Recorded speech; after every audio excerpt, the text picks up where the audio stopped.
Coming up on this edition of the Progressive Bass Wrap-Up Show, we've gathered the entire online and broadcast team to bring you insights and review of this year's Forest Wood Cup. Stay tuned as the Progressive Bass Wrap-Up Show comes from Lake Ouachita in Hot Springs, Arkansas.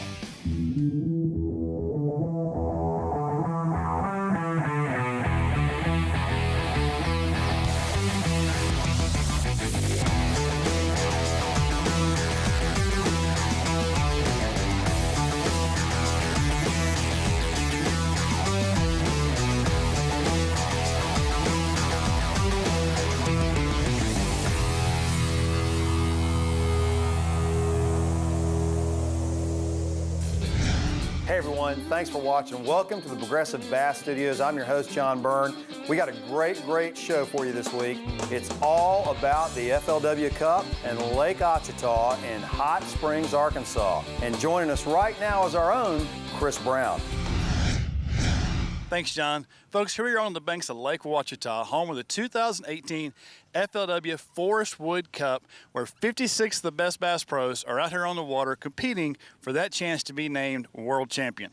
Hot Springs and Lake Ouachita have hosted the Cup a number of times, most recently in 2015, while our own Brad Knight, who's on the water with us today, was crowned the 2015 FLW Cup champion. So let's kick it out to Vance and Brad and get this thing started. I'm gonna fish the tip of this island. Okay. We'll stay back just a little bit. My God, we're supposed to eat a buzz bait when it's like this. I know it. Brad, given your experience on Lake Ouachita specifically, and this time of year, August, Forest Wood Cup, what can we expect to see tactic-wise from these guys this week? Well, I think there's going to be 3 or 4 pretty main patterns. Number one is going to be a shallow water, just going down the bank, covering water. You have bluegill bed, and this is a huge brim population on this lake, and fish are wolf packing along the banks.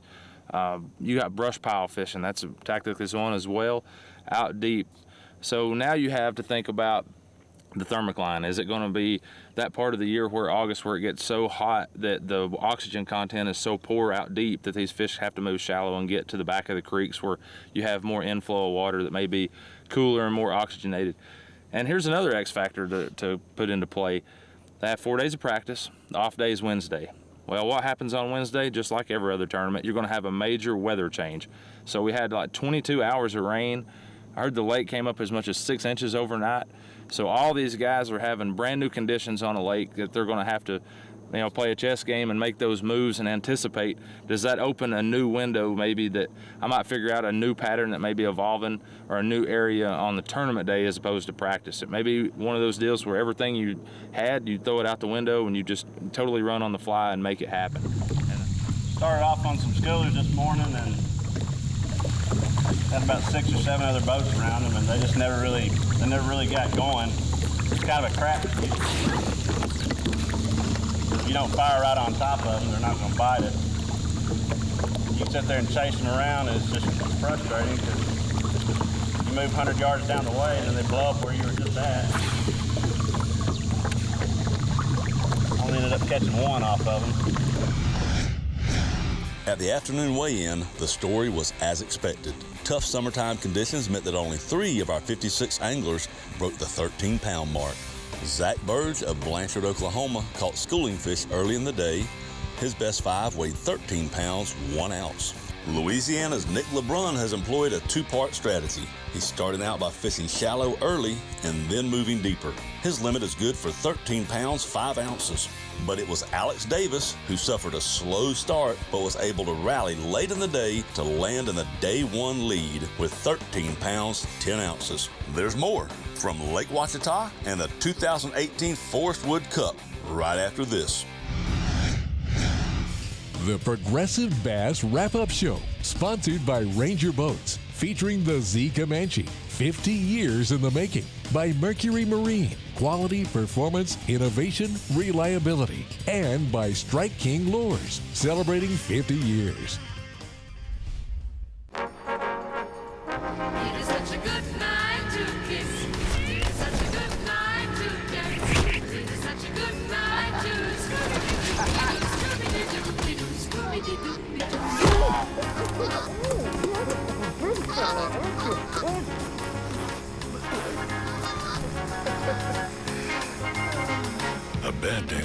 but still beats a good one off it. Progressive helps keep you out there.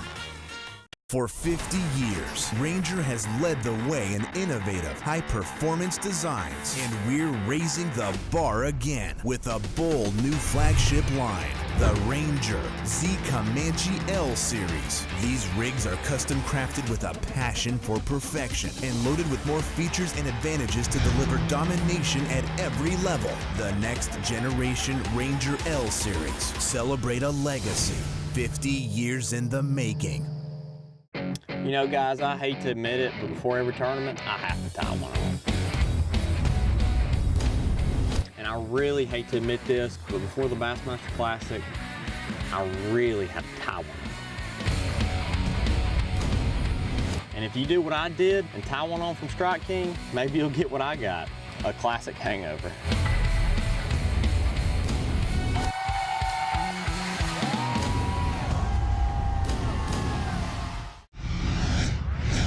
One thing that is super exciting for fans and fishermen alike is seeing all of the latest equipment, gear, and accessories at the expo that accompanies the Forest Wood Cup. While the anglers are out competing on the water, friends, family, and fans get to see the latest and greatest from the top companies in the fishing industry. Companies like Ranger Boats, Mercury, Strike King, and Lew's, ARE truck caps and accessories, Costa Del Mar, Realtree, Sims Clothing, and so much more. Everything and anything an angler can use is available on display here in Hot Springs at this year's Forest Wood Cup. Well, that's enough shopping. Let's get back with our team on Lake Ouachita. Brian Thrift, day two, about to blast off. It's a midway point in the Forest Wood Cup. What's going through your mind?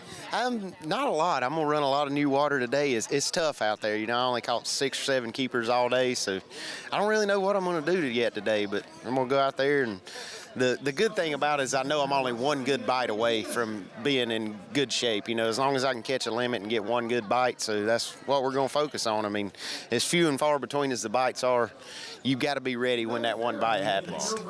Well, what's going through my mind is I wish we were leaving right now, because I'm going to go chase schoolers this morning, and I need to be there schooling right now, and I see that sun's hitting that clay bank right there, and I don't like it. I need to be fishing.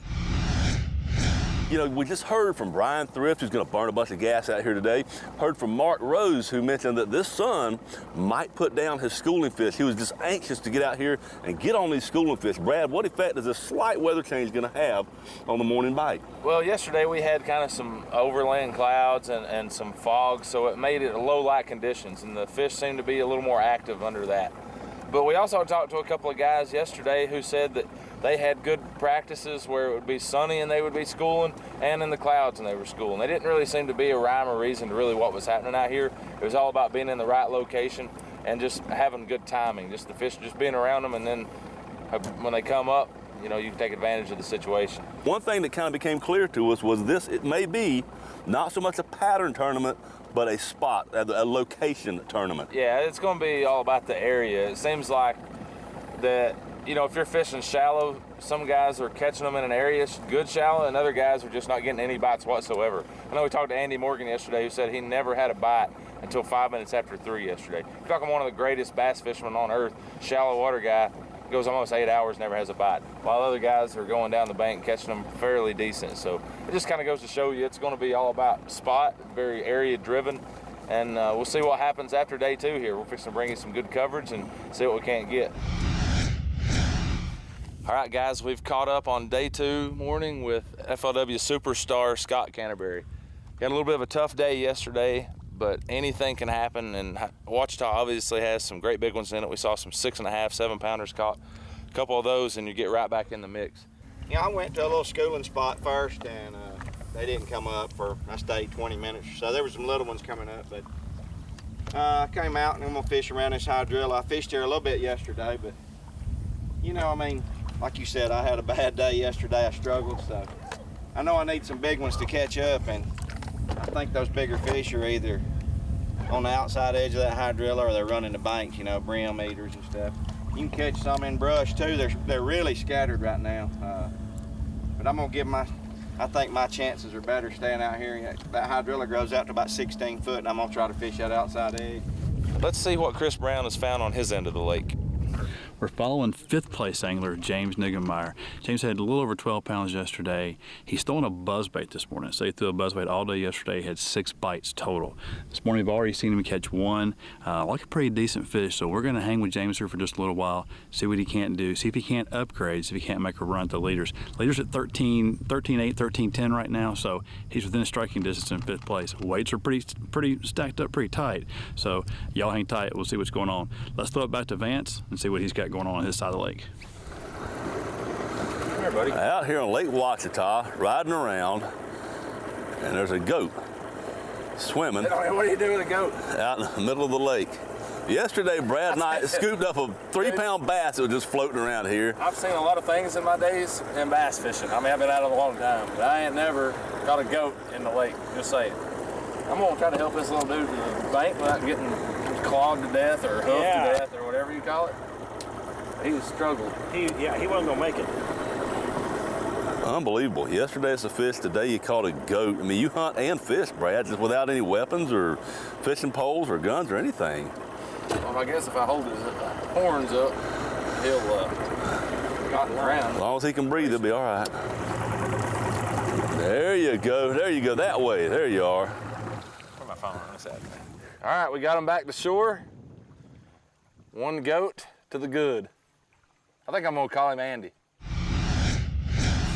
This portion of the Progressive Bass Wrap-Up Show is brought to you by Sportsman's Warehouse, America's premier outfitter, by Costa Del Mar, eyewear made with the angler in mind, by TH Marine, quality marine products, and by ARE truck caps, covers, and accessories. From the dedicated, passionate anglers at G. Loomis, we bring you E6X. We know fishing and know how to make high-performance rods. Each E6X blank features multi-taper technology and action-matched high-grade cork handles, providing perfect balance and sensitivity. E6X belongs in your hand. Feel connected. For more information, visit gloomis.com. From bass and walleye to crappie and the great outdoors, no one has ever built aluminum boats like these from Ranger. They're packed with standard features. The ride is super smooth, they're whisper quiet and incredibly stable. Check out the difference in quality, performance, and room in a Ranger aluminum design. America's fastest growing aluminum line. No matter what you're after on the water, these rigs are engineered to excel and priced to be yours. Omar, look. Omar, check this out.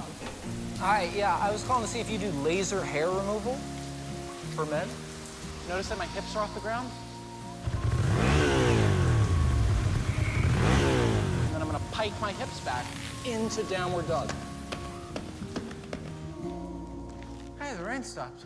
A bad day on the road still beats a good one off it. Tell me about that dental procedure again! I can still taste it in my mouth. Progressive helps keep you out there.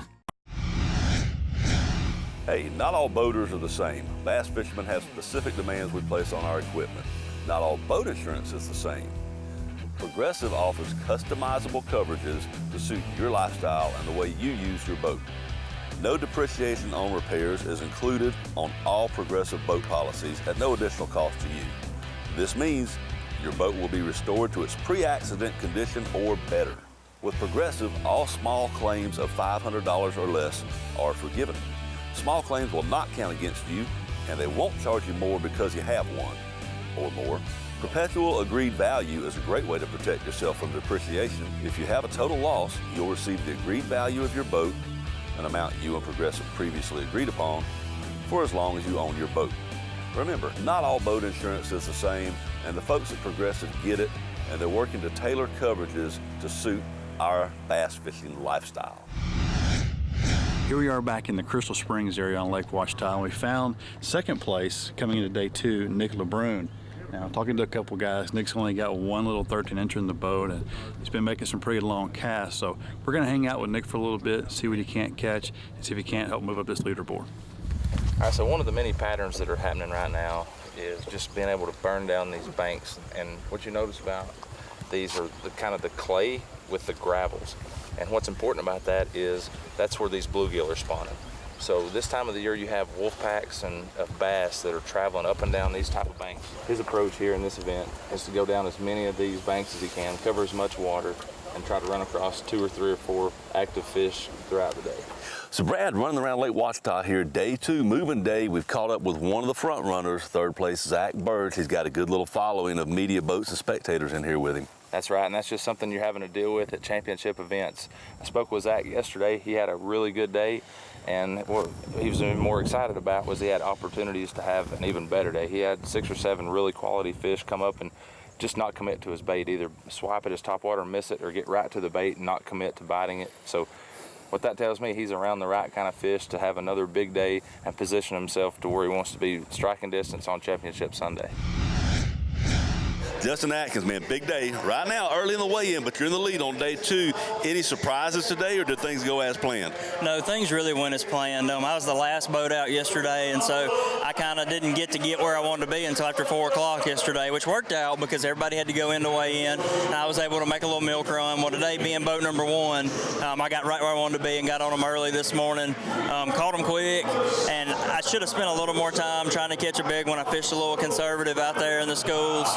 But we're going to go, hopefully go get them tomorrow, and I'm just going to swing for it. I'll start out deep and try to get that, weight that I've kind of leveled out at every day, and once I get that, we're going to go swing for them. I fished hard. I just left it all out there. Just didn't, had a few extra chances that I didn't capitalize on. But it's been good. It's been a great year. I don't have any complaints. Lots of surprises. I didn't catch nothing. I only got one. I don't really know what happened, to be honest with you. I swear they just left, or they just didn't bite. I don't really know what happened today. You make the championship, you got to do something that you're confident doing. And there was the deep bite and the shallow bite. I went for the shallow bite because I knew that it was going to be tough coming into it. And so when you're going to be, pushing through, maybe possibly hours without getting a bite, you need to be doing something you can stay confident in, even though you're not catching any fish. Nate LeBrun, man, great day 2 to follow up on day 1. I say great, 3 fish, but man, it was all you needed to take the lead late in the weigh-in. Yeah, I had a goal of 10 pounds. I almost hit that. To do it with 3 fish was a blessing. That big one, middle of the day, that was a game changer. It got my head right, got me some momentum going, and if I squeeze in there tomorrow, I'm just going to go all out and swing for the fence.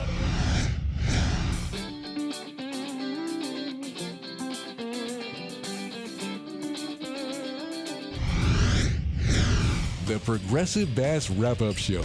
Brought to you by Minn Kota Trolling Motors, by Humminbird Electronics, Sims Clothing, and Ed Watkins Marine. Folks, welcome to day 3, Championship Sunday. Somebody's life is about to change. Only the 10 best anglers made it this far. Brad, what's going through the guy's mind right now? You've been here, you've done this. Well, the top 10 has got some seasoned veterans in it, but just as well, like the tournament leader, Wes Logan, 24-year-old rookie on the FLW tour. Never experienced the big stage like he's on right now, but I asked him this morning how he's feeling. He was talking about it felt really good, wasn't really nervous, just anxious to get out there and get that first fish in the boat. And it's going to be a little bit different today. We had really heavy fog day 1. Yesterday, by this time, we all had our sunglasses on because, it was bright. Today, we got a lot of cloud cover hanging in here. Right. Is that really a remarkable weather change? Is it going to mess with anybody's patterns or change anything? Well, I think it absolutely will. Ouachita is a deep, clear reservoir, and now you're seeing a lot of cloud cover, low light conditions. I think it's going to help the guys that are fishing in the bank. And we'll just have to see. It's about making those adjustments. And we talk about it each and every time we do this. Every day's a different day. Whoever can figure out when one window closes and the next one opens, and you anticipate that and stay one step ahead of that curve, that's going to be the guy that wins today. Well, let's go see who does that. It's a wide open field. We've only got 10 of them to chase around this big old lake, but we got a little intel. I think we might sneak up on a couple of these guys and see how they're doing. Absolutely. Let's go see what happens. Let's go find them.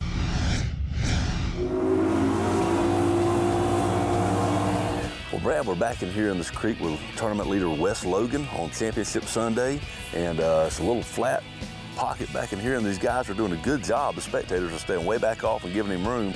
It's kind of important because he's in a shallow, stump-filled little slough back here. Well, exactly, and that's one of the things that you're going to be dealing with when you lead a tournament of this magnitude is spectator boats. And when you're on a shallow water pattern like Wes is, catching them on top water baits, that's really important to kind of manage that the best you can. and everybody's doing a really good job of being respectful and not muddying up his areas. A lot of boat weights can do damage to that pattern. Well, Wes is just really sticking to the contours and working this bank really tight all around this little irregular shoreline here. All the pockets and points, all the textbook places. Most of these fish are sitting in 1 to 3 feet of water, so you're going to keep your boat 5 to 7 and just keep your trolling motor on high and try to cover as much water as you can.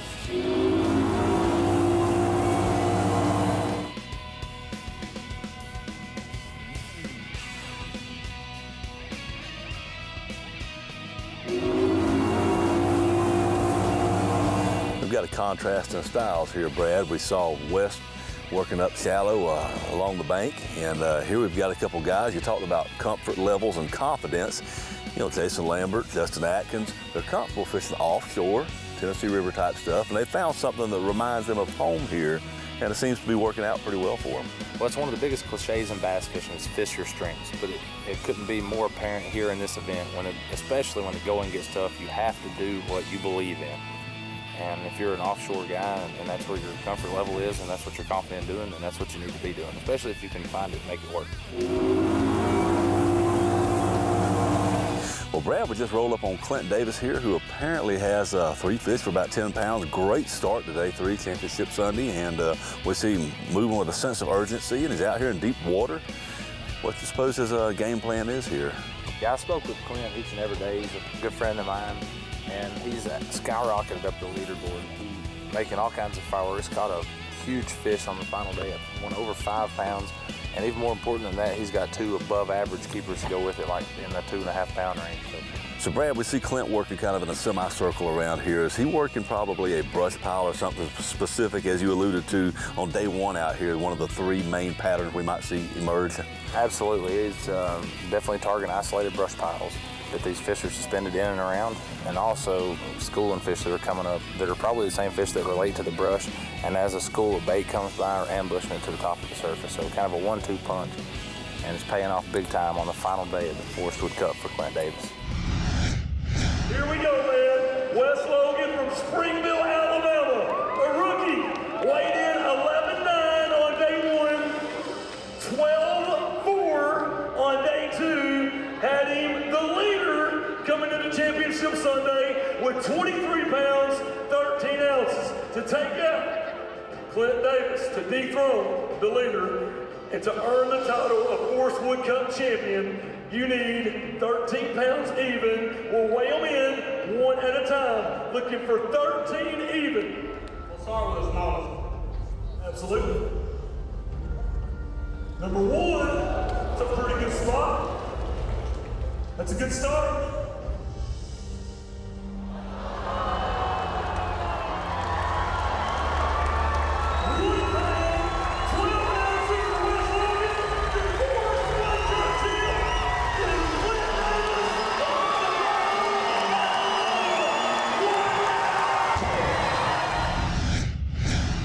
Clint Davis, a rookie making it into the top 10 at the Cup by a mere ounce, takes home the 2018 FLW Cup. What a life-changing moment. Congratulations, Clint. As always, we thank you for watching this week's edition of the Progressive Bass Wrap-Up Show. For all your tournament needs, information, anything and everything to do with tournament bass fishing, go to anglerschannel.com. We'll see you next week. Promotional consideration provided by Carhartt, Bass Mafia, Buckeye Lures, Collins Boating, by Gemini Custom Brands and Fishing Jerseys, and by Rhino Hitch. Produced by anglerschannel.com.